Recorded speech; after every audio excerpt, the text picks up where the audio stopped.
Халявные кампании закончились, сокровища тоже ушли, и вместе с ними различного рода эпики. Поэтому теперь приходится наслаждаться контентом уже таким, вот, знаете, остаточным. Рад вас приветствовать на канале. Сегодня у нас четверг, очередное оперативное обновление, хоть оно и получилось не таким глобальным, как того хотелось бы, но давайте вкратце обсудим контент, который мы успели получить сегодня и который получим уже в рамках следующей недели. Новогодние праздники уже закончились, а на PlayRock забыли убрать подарки. Ведь здесь есть буквально все, что может понадобиться геймеру зимой. Сотни игр, тысячи продавцов и различных товаров, а также все игровые новинки. Тут можно найти донат, ключи, предметы, и все это по самым выгодным ценам, потому что не забыли убрать новогодние скидки. А если вам понадобится пополнить стимовский аккаунт, то только по моему промокоду комиссия составит 0%.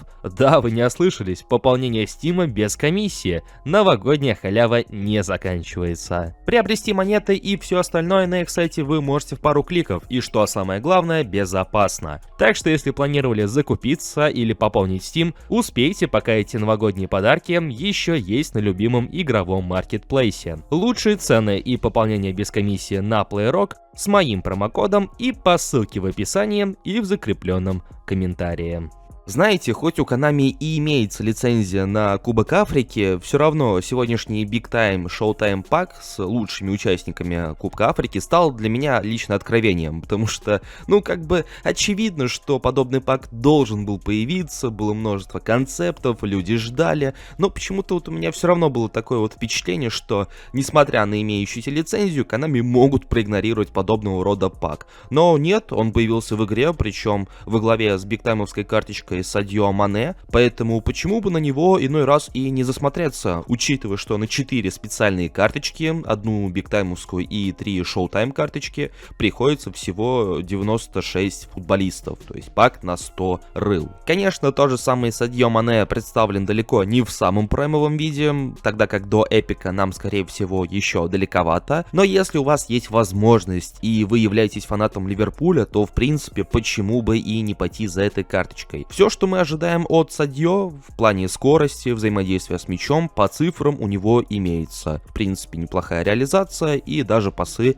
имеются. Так и позицию оттянутого форварда лично для него иной раз вытягивать не придется, поэтому, в принципе, неплохой вариант. Если нет какого-нибудь Беста, которого некоторые выловили за 500 монет, каких-нибудь там Пеле, Неймаров, то, в принципе, вариант неплохой, хоть и звезд с неба не хватающий. Команда недели, как и всегда, это на любителя. В основном карточки здесь не то чтобы прям сильно интересные, но лично для себя я отметил два вот таких вот более-менее варианта. Во-первых, это Брайан Мбемо, который в какой-то веке представлен на позиции центрального нападающего. Юркая, небольшая моделька, с хорошими цифрами реализации и скорости, что для позиции центрального нападающего в принципе хороший такой вот буст. И уж не знаю, насколько справедливым будет подобного рода сравнение, но подобная карточка Мбемо как будто бы вот напоминает того же самого Ромарио. Тоже невысокий, тоже со скоростью и реализацией. Ну и вторая карточка, которая привлекла мое внимание, это Пауло Дибала. Он вновь возвращается в команду недели после неплохого перформанса с рейтингом 101,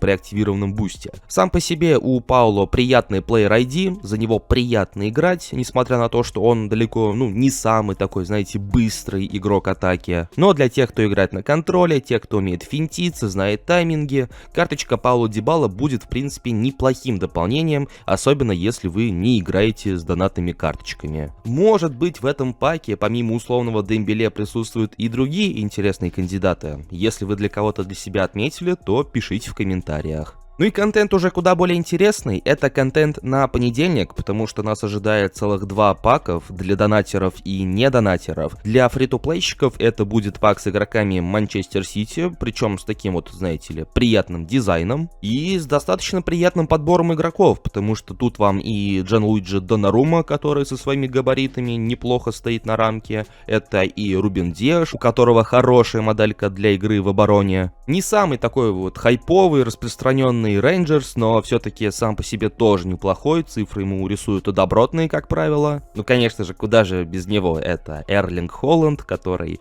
шкаф, холодильник, но при этом свою работу делает, ну, в принципе, хорошо. И очень приятная моделька и, соответственно, карточка Райана Ширки. Тоже невысокий, но достаточно техничный и распасовывающий. Поэтому, если вы фри-то-плейщик, то на этот пак даже можно обратить внимание. Тогда как эпический пак, который появится в понедельник, на него стоит обратить внимание в первую очередь фанатам мадридского Реала, потому что в кои-то веке в игре прям буквально появляется пак с игроками одной конкретной команды, если мы не учитываем паки партнерских клубов, там с Манчестер Юнайтедом, с Барселоной и так далее. Это пак с Реал Мадридом. Новая эпическая версия Майкла Оуэна, Клода Макелеле и дебют Стива Макманамана в качестве легенды в eFootball. Англичанин получит стиль креативный плеймейкер при позиции правого полузащитника, и, к сожалению, в качестве доступных позиций у него доступны только фланги, это нападение и полузащита, тогда как в целом центр полузащиты ему придется открывать дополнительно.